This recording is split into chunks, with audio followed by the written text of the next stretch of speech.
I think that the truth speaks for itself. Islam speaks for itself, and people recognize that it's the truth simply by coming into contact with it and seeing true practitioners of it. And there are so many examples of this in our history, and even of the Prophet ﷺ, where people would come and just see his face and say that this is not the face of a liar, and then they would become Muslim just by seeing his face. Sallallahu Alaihi Wasallam. I think that the tendency is to think that if we make Islam more conformant to what already exists and what is already accepted by people, then it's going to be more acceptable. This is wrong. Okay? All you're doing is justifying your own nafs or desires. You're trying to justify your own desires by fitting in so that you're comfortable, so that it's convenient for you. In reality, we should really emphasize the parts of Islam that are distinct and different from the dominant paradigm and thought process and worldview of people in the world today. It's an easy opportunity. Like, it's a very easy marketing strategy. In marketing, I was in the corporate world, and studied and worked on product marketing. And in product marketing, you have to have a distinction strategy. What are the unique value propositions of your product? How are you setting yourself apart from the competition?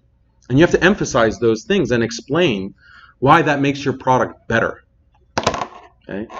A distinction strategy. If you just say, oh, it's a product just like for example, if I imagine I'm an entrepreneur, I invent a drink, and I say, this is just like Coca-Cola. It's exactly like it in every way. People say, okay, I'll just buy Coke. That's what I'm familiar with, right? You're not going to sell your product. You have to have a distinction strategy. And for us, it's so easy. This is just like, we've been set up to hit the home run, basically. And we will hit the home run, inshallah.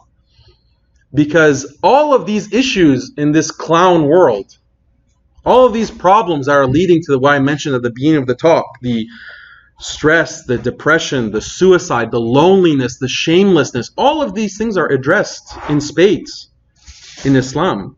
And the solution, the perfect divine guidance and solution is Islam. All we have to do is just be honest in transmitting that information, calling people to it, transmitting that knowledge.